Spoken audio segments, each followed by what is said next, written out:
Before we jump into this week's episode, I want to give a quick little update. So I'm currently in Dallas, Texas. I just had a class literally like an hour ago. I just got back to my hotel and I taught a class to Texas Christian University Panhellenic. It was such a good class, the perfect way to end out classes for October.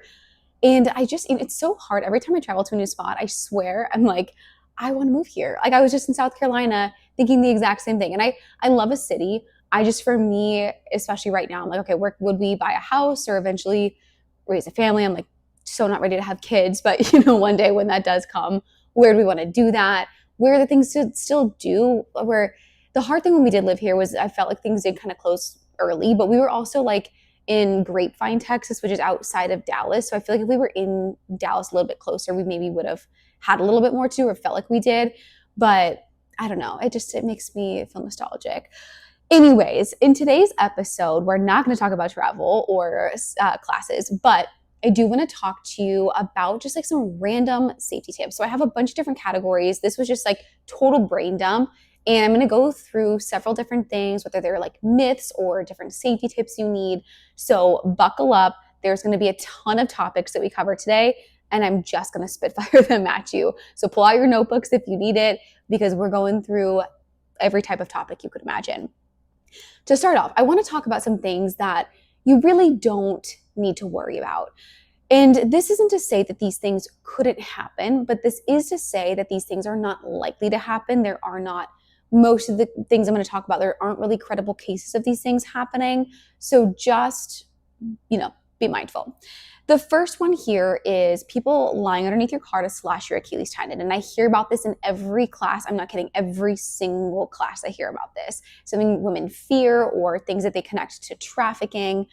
And I just want to say, again, this is one of those urban legends, not something you really have to fear happening. And when you logically think about it, this is a lot of work for someone to go through. They have to identify their perfect target in the parking lot, get under their vehicle and not go detected by other people. Then they have to cut their ankle, which would draw a lot of attention, leave blood, create a scene, all while also evading any kind of cameras, and then kidnap them. It's just a lot of work to go through, where if this person was distracted, it's a lot easier for them to just come up and snatch him. Not very logical. Next thing, markings on your car. And I've even seen some where people are like, oh, there's like a certain like letter or number written on the car. But it's really important to note that, and I forget exactly what it's called. There's like a psychological term for this. But basically when somebody draws attention to something, all of a sudden you start looking for it. So if you think like if your ex drove a red Bronco, I'm in a Bronco right now, then all of a sudden you start seeing Broncos everywhere, and maybe not a red Bronco, but like you start seeing that type of car and color because you're paying attention. You're kind of like subconsciously looking for it. Same thing with if you see somebody talking about markings on your car, all of a sudden you're looking around your car in ways maybe you wouldn't have before. And that could be a marking from like a used car lot. There are so many other explanations on what those markings could be. And there really aren't like zip ties, flyers, any other kind of marking, like water bottles under your tire, dollar bills, cloths on your, door handle. These things have not been credibly linked to trafficking, really to kidnapping. And again, if somebody wants to kidnap you, they're going to wait for like the perfect opportunity. They're not going to go through, most of the time, all of these separate little steps to make sure it happens, like putting stuff on your vehicle. So another thing just to be aware of. And people causing accidents, I've seen this where like, be mindful, somebody's going to try to like rear end you to get you out of the car. And then when you go to exchange information, they're going to kidnap you or traffic you. Again, really not something that's happening. If anything though, this can be a kind of ploy to carjack you. Now, I do also just want to highlight that in most carjackings, all they're looking for is to steal your vehicle. But of course, be mindful, use your safety tips, and always trust your gut. Just understand what's really happening here, what you're actually at risk for, even if mildly, in that kind of a situation. So those are all things that I hear, things I see in a lot of classes on TikTok that you really don't have to sit and be scared and worried about. Next, I want to talk about active shooters. Now, first of all, just in general, there's run, hide, fight. I'm sure we've all heard of it. The thing though is you don't want to just jump to go start running if you can't do so safely. So if that's not a safe, available option, then from running, you go to hiding. Fighting is your last option. Again, if you've hidden and they, come upon you or whatever it is, or you just have to engage with them, that's when you do that. So ideally you run first if you can't do so safely, hide if you can't do that safely, then you do have to come into contact with the perpetrator. With this, and I could give you like full, detailed, complete overview from all the research and experts and stuff out there, I just want to highlight a couple little things. If you want more of an in-depth look at this, let me know and we can totally do like a whole episode on it.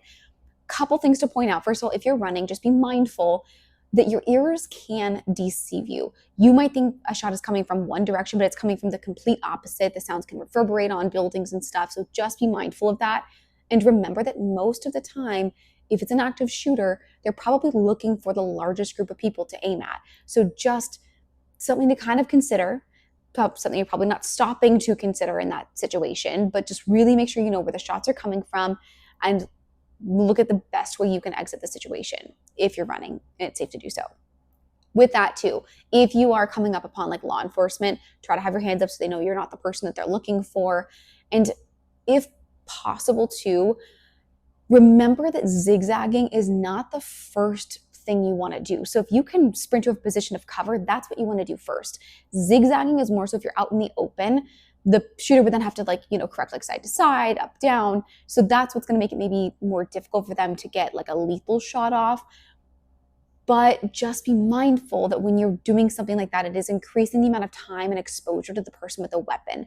Ideally, you want to sprint from those positions of cover, somewhere where the perpetrator can't see you and where bullets can't pass through. And an example of this would be like the engine portion of a vehicle. So again, just like harder for bullets to pass through than like the trunk side of the car. So something to consider just with running. With hiding, again, a couple just like spitfire things off the top of my head to point out. If you're hiding somewhere, of course, try to get as quiet as possible. If you can get in contact with law enforcement, do so. But also remember that if it's available, try to barricade, especially for like classrooms and stuff, from the door where they would enter to the opposing wall. So like I'm sitting right now in my hotel room. The door is to my left and the opposing wall is like right to my right. So I'm kind of like in the corner of the room. So I would, if this were to happen and I couldn't run safely, I would barricade from that door to the opposite wall to try to make it harder for that perpetrator to get inside the room. Little thing to think about. With fighting, this is like absolute worst case scenario. And if you can, one thing just to point out, try to make it a coordinated attack, not just with you, but with other people. And again, like that is like absolute worst case scenario, especially with an active shooter. So those are some spitfire things just to consider. Next thing here, walking alone. This is one of the things that I talk a lot with college students about, one thing that they often feel uncomfortable with. And I think we also are frequently told that you just shouldn't do it. But in reality, like right now, we have daylight savings. Today is October 27th. Daylight savings is, I think, November 2nd. I want to say it's like Sunday. So it's going to be getting dark pretty early. What are you supposed to do? Not walk to your car after work? If you get off at 5 p.m., it could very well be dark outside. So okay, I don't go run errands or I don't go meet a friend for dinner. You have to be logical. And yeah, if you can avoid it, walk with somebody. But if not, here's kind of just some things to think about. First of all, look to have space around you. The more space you have, first of all, perpetrators often look for somebody without exits. So when you have more space around you, it shows that you have more options. And it also acts as a time buffer. So if I'm more out in the open, I can see red flags and respond to it quicker. I give myself that time. If I'm like weaving in and out of cars and stuff, it's going to make it a little more difficult because I'm not going to have as much of a reaction time. I'm not going to be able to see that red flag and respond to something quickly. So look to have space. Keep your head up when you're by yourself.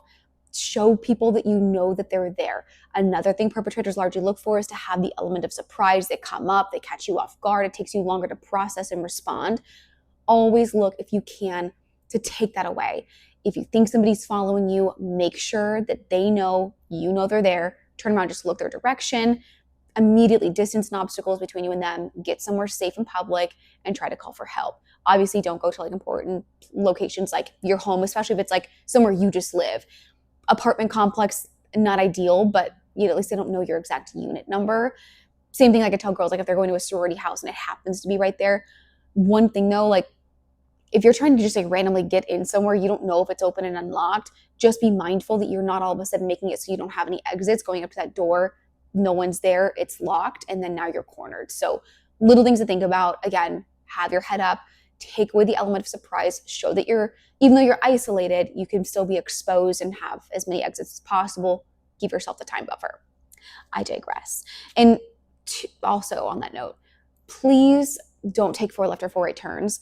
I know that people talk about this, like, oh, see if they're actually following you, but especially for like a lot of the women that I work with, they're walking on college campuses, already probably walking the most populated, most well-lit route that they feel comfortable with.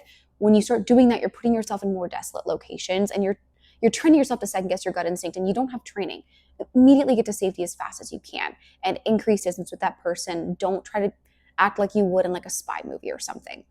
And one last thing with this, please do not be calling people when you're walking by yourself. Again, it shows a perpetrator that they have the element of surprise, even if you're not engaged in that phone call. People are not looking at that necessarily as a witness, because that person can't do anything, and they may not even be able to understand what happened. And if somebody grabs you and you have your phone up to your ear, you're probably dropping it. And that's the way people can track you nowadays, or that you can get a hold of help easily. So just be mindful, have your attention on your environment, see those red flags before they get close. If you need to, call someone, put it in your pocket, or keep it to your side. That way you still feel comforted by their presence, but you're not engaged in that phone call or showing someone else you're engaged in it. Okay, now I'm done with the walking alone. Next thing here, parking lots. Again, just some spitfire things to think about. This isn't going to be every single thing that you should do, but take what I say and just like make a simple plan for yourself. That way these things become habitual. They don't feel so overwhelming. And obviously I'm like spitfiring, so it might feel a little overwhelming, but like take some notes and take it one situation at a time. If you often go in parking lots, take these little notes, create some habits around them. Cool, you got that down, move on to walking alone or whatever it might be. With parking lots, one thing, try to have your keys ready if you're by yourself, especially if it's like dark outside. That way you're just not having to sit there with like being distracted, fumbling in your bag and stuff. Though don't rely on that key between your fists as a tactical item. I'd look for things that are going to like create distance. If anything, you could set off your car alarm to create commotion and chaos. And also try not to unlock your doors until you can see all 4 of them. That way you're just not leaving any points of vulnerability. On a lot of cars, you can hit like unlock once and it just has the driver's door. Then you do it twice and it's all the doors. Maybe something to look at, see if your car, if this isn't something it already does, look to see if it's something you can program with your car as well. Always like to have space where you park. So when you're driving in, think about like, how am I going to feel coming out? Do I have a lot of groceries I'm carrying this time? What does that look like? A lot of times I'll opt, if I can get as close to the front as possible, but also somewhere, yes, with lights, but also just with space. Like maybe I want to park next to a spot where there's like a little like crosswalk where there's just a little bit more exposure. I have a smaller car, like my everyday car, not my rental cars, but like I like to make sure that I feel exposed as possible to, again, have that space so I can see those red flags and respond to them, where I'm not boxed in my parking spot, especially as you're going to be inevitably distracted loading your vehicle. You can also turn your back to a car door while you're loading.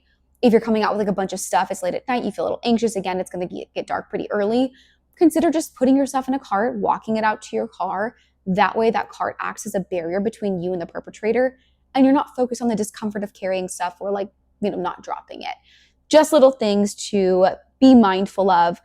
And I will say there was actually a girl in Tuscaloosa, this was several years ago now, and I was in an Uber and he told me this story. There was a girl that was walking through a parking lot that he had driven, and this guy was like coming after her. She felt really anxious, not like running at her, he said, but like she just felt like he was kind of following her. Set off her car alarm, hopped inside, locked the doors, and the guy ran away. Didn't like the commotion. You could also do this with like your car's outside of your house and you feel like somebody's out there. Just little things that, again, just add small barriers and keep that distance where it doesn't require you to get like engaging in physical contact with a perpetrator to use the item that you're relying on to protect you. Moving on to physical self-defense. One thing, and this is really especially for people that don't have training. If you can go get training, please do that. Build the muscle memory, get repetitions in. But create chaos, yell, scream, make your perpetrator feel out of control. Draw attention, try to spook them off. And know where to strike. Look for sensitive spots. We talk about in classes like eyeballs, balls, places that are soft, easy to hit, but also can have secondary effects where you grab the balls, it's not just hurting. Like it's like creating like a physical, like I've heard that it can make them feel like they have to throw up. Like there's other effects going on there, going for somebody's eyes. If you're in the correct position to do so, the safer position to do so, and an effective position, when you go for the eyes, not only is it going to be like shocking and painful, but it can also obstruct their vision, obviously. So looking for those things that have some secondary effects. Solar plexus can knock the wind out of somebody. The temple even can like make somebody pass out. Things to think about. Last thing with physical self-defense, try to have a plan for the majority of situations you're exposed to. So, if you're thinking like how you're going to yell for help, I hear people yell or talk about like, oh, you should yell mom. The thing though is if you're somebody walking often on a college campus where there's a bunch of college students and that's predominantly who you're yelling to, hoping to get their attention and spark action, you may not have a ton of moms walking around, especially on like an undergrad campus.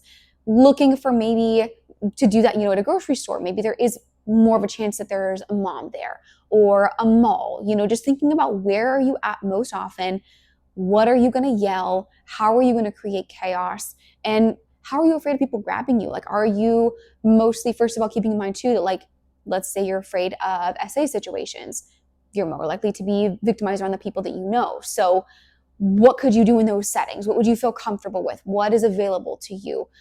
Is it like walking by yourself? You feel like somebody's going to grab you. What if they grab in a bear hug? Just thinking through what situations am I in, have a simple plan, and ideally, again, go get the consistent physical repetition somewhere local to your area. All right, tactical items. I've talked a lot about, kind of what not to do, not doing the key, not like calling people on the phone and stuff, and just looking to have distance over everything. And I can't stress enough, practice, practice, practice. And I'll make sometimes like clickbaity videos, like your pepper spray is not going to work, but I'm a huge advocate of pepper spray, pepper gel, taser if you want to carry it. But I am just as big, if not bigger, of a proponent of practicing with it. And the more intense your object is, the more practice it requires, because you really have to be able to handle that weapon so it doesn't get used against you. And in a lot of times in fight or flight, and I've talked about this, you lose your fine motor skills and they become a lot more difficult, where like sometimes like the larger, sweeping, gross movements are going to be a little bit more accessible in fight or flight. Just keep that in mind. Please get the repetitions. Again, I encourage carrying an item. Just make sure you practice with it. And I love like with like Safely, they have a ton of different products. They have their practice sprays and their pepper spray. Then you can put them in like a little keychain, like regular pepper spray holders, or they have their sidekick that's like a tactical flashlight, a personal alarm. You can attach a window breaker at the bottom and the pepper spray all in one. And with that one, like you can put the same canisters in there, so you can swap out your practice spray and your pepper spray in either canister, so you really can practice with what it would feel like. I'm going to link below to their site with we have a discount code for you guys. So if you want to use that, you can.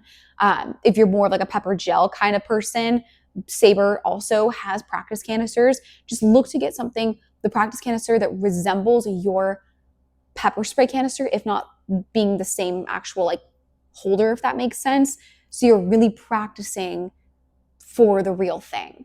And again, we'll link both of those below, depending on if you want like a spray, a gel. Again, Safely has like the 4 items in one, which is incredible. I love a tactical flashlight, maintains distance. Also on the topic of tactical items, if it's an actual flashlight, you can also like hit someone with it. I know the Safely one is tactical grade. Personal alarm, same thing, especially if you're not going to practice with those more intense objects. You pull it, draws attention, can spook off a perpetrator maybe, and just, attract the attention of onlookers as well. So little things to think about. And another thing with tactical items too, if you're looking to get a spray or a gel, know the differences. And again, we can go into like a whole episode, or even have the Safely girls on to kind of talk about like differences between spray and gel. Overall, spray is going to have a wider dispersal range, so it kind of like disperses more as it comes out, where gel is more of like a thicker, stickier substance. With a spray, there is a higher chance of blowback than gel. Doesn't always shoot as far. There is a higher chance you can affect more than one person with one spray though, and it's typically better in extreme temperatures. Little things to think about. If you're looking for a spray, look for something with a 1.4% MC rating, look for something with like a 4-year shelf life. If it's expiring, swap it out, and there's the expiration dates on the canisters. And what else? Look at how far it shoots, how many bursts are in it, any like other additional effects. Like I know most pepper sprays, not most, but a lot of them have a UV dye. So after you spray your perpetrator, they can still be ID'd after the fact for a set amount of time. So just, again, know what you're getting, know the specs. Anything that we're advising, we vetted and made sure that they're as effective as possible too. They've been well tested. That's really it with tactical items. And just to kind of like recap too, if you needed to go somewhere like a concert, a sporting event, you still wanted to bring something, bring a tactical flashlight, and that can even just be like a smaller tactical flashlight. It doesn't have to be like the whole fucking flashlight. Personal alarm, something that's probably more likely to be let into the venue could still maybe help in a situation. Obviously, a lot of times you're not going to be able to bring like a pepper spray or a taser or something. So little things that you can bring. In general, again, I just have to stress, please make sure that you practice with what you're carrying. And if you can, simulate a fight or flight situation. Couple things with home safety, again, spitfiring off the top of my head here, just like wrote down some random stuff. Get wooden dowels if you have sliding doors or windows, because even if they're locked, they can still be relatively easy to unlock. There's like YouTube videos that show it. So just get one of those wooden dowels that goes in the track so somebody can't easily open your door or window. And keep in mind, most break-ins, like the entry points are going to be front door, back door, or the ground floor windows. Just locking all of those creates such a barrier. And again, we look for as many layers of safety as possible. Lock all of those entry points. Keep them locked. Make that a habit so you're not thinking about it. And it can reduce the risk somebody does break in. Nixing with the houses too, try to increase the amount of visibility. It's same thing with like your human or your vehicle. Visibility, typically people want their crimes to not go noticed. So if you can, keep just maintenance in your yard. Try to not have packages stacking up showing that you're out of town. So even if you are out of town, try to have like somebody that go collect your packages so those aren't piling up and everything. Try to make it look like, even just with motion censored lights, somebody walks by, makes your place more visible, and that can be a deterrent as well. And of course, getting cameras on your house, big deterrent. It can make it 3 times less likely somebody picks your home to break into. Something to think about. I think that stat was given by ADT, I want to say. I'll double check that. But yeah, just in general, be mindful. Sometimes the most simple things are also the best. And also, there is some people, before they break in, they'll like knock on your door to see if anybody's home before breaking in. And if people are coming to your house that you're not expecting, you don't have to answer the door. But just like make it known that somebody's home. You could get a little louder than you normally would, play some music, shout something, act like somebody's there if you're alone, whatever you got to do. But like let them know that somebody is there. And again, you don't need to go answer that door if you don't know who it is and you're not expecting somebody. Drink drugging. This is something that I think a lot of people think that they're immune to, especially on college campuses, but about over 87% of incidents don't go reported. So there are issues surrounding drink drugging. And if you go back to the episode that I did with the former CIA FBI agent, she talks about how this is a big threat to women. So please don't let your guard down. Take precautionary measures. We can also, if this is something you're interested in like breaking down more, I can break down all the most common substances, roofies, GHB, ketamine. They can come in pill form, powder form, clear liquid. Normally the symptoms set anywhere like 15, maybe 45 minutes after consumption. Please just understand whether you just feel more intoxicated than for what you've consumed. Maybe you're starting to hallucinate. You're having a really euphoric feeling. You feel really sick. You've lost motor control. You have an increased heart rate, like whatever it is. If you feel off, please seek medical attention. Don't leave your drinks with friends when you go to the bathroom. They're focused on what's happening right in front of them, especially if they're drinking, then their drink, lastly yours. This can happen very quick. Don't leave your drinks with friends. Don't have the first sip of drinks you didn't watch being made. Ideally, don't drink them if you didn't watch it being made. If you need to, I always say, come up with a non-negotiable emergency excuse like we talk about. Somebody gives you a margarita. Take it, smell it. I'm so sorry. This just like reeks of tequila. Will you please have the first sip to make sure it's not too strong? I don't want to throw up. It's a seltzer.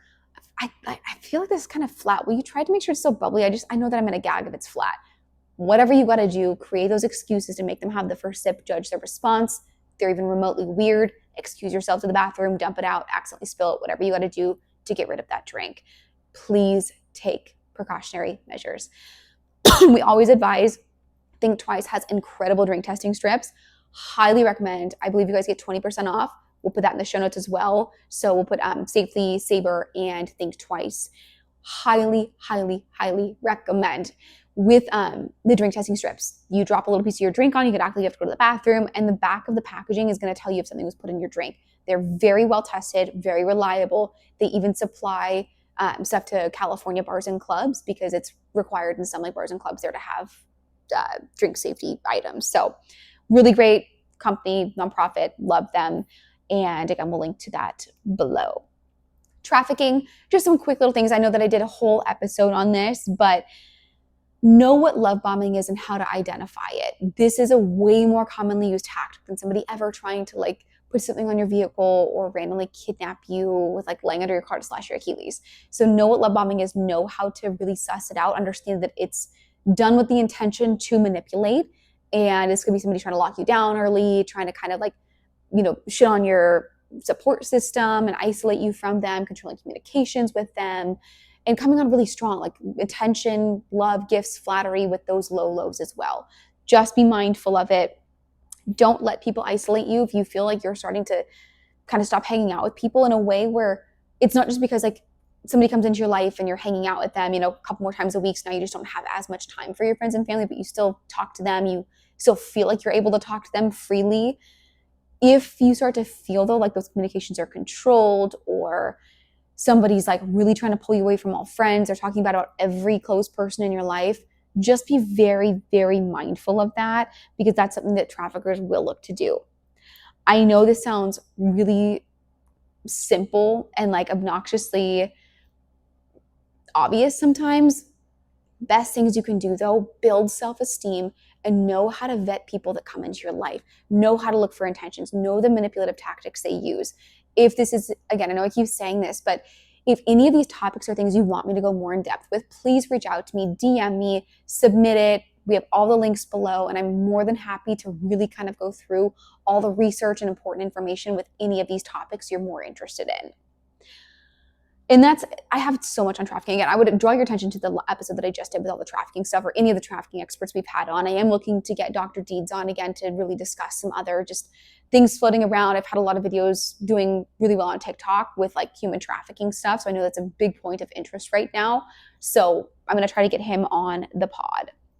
Last thing here, if somebody tries to ever steal your belongings, please give it to them. And I think often it's really easy to not want to, or to try to resist. And that's just human nature. Like, don't fault yourself if that does happen. But the idea is that you don't want to see what they would do if they're highly motivated, they're after something of yours, they're probably in fight or flight.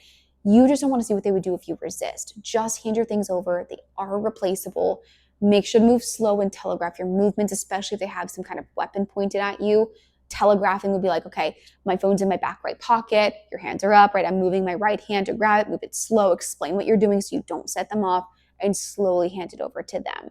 But again, just be mindful that most of the time they're just looking for whatever they're asking you for. Even in carjackings, most of the time they don't want to actually harm you. I hope these things were helpful. Again, I know it's just like such like a all over the place spitfire of random things, but if I can't stress this enough, I will totally go more in depth with these topics. Just let me know. Write these things down. Don't let safety become overwhelming. The most simple things are typically the best. Start with confidence. Present yourself with confidence. Keep your head up. Don't be afraid to set boundaries with people. Suss the people that come in and out. Trust your gut instincts. And with the other little tips here, just implement them as you go. Look at, again, the situations you're most exposed to. Get habits down with that. Then move on to the next thing. I hope these were helpful. If you guys have questions, I know I keep saying you want me to go more in depth, let me know. If you have just any like feedback in general about the podcast or other things you want to hear about, I know I did some polls on Instagram recently. Please rate and subscribe, follow, like, share, all the things. And I will chat with you guys next week.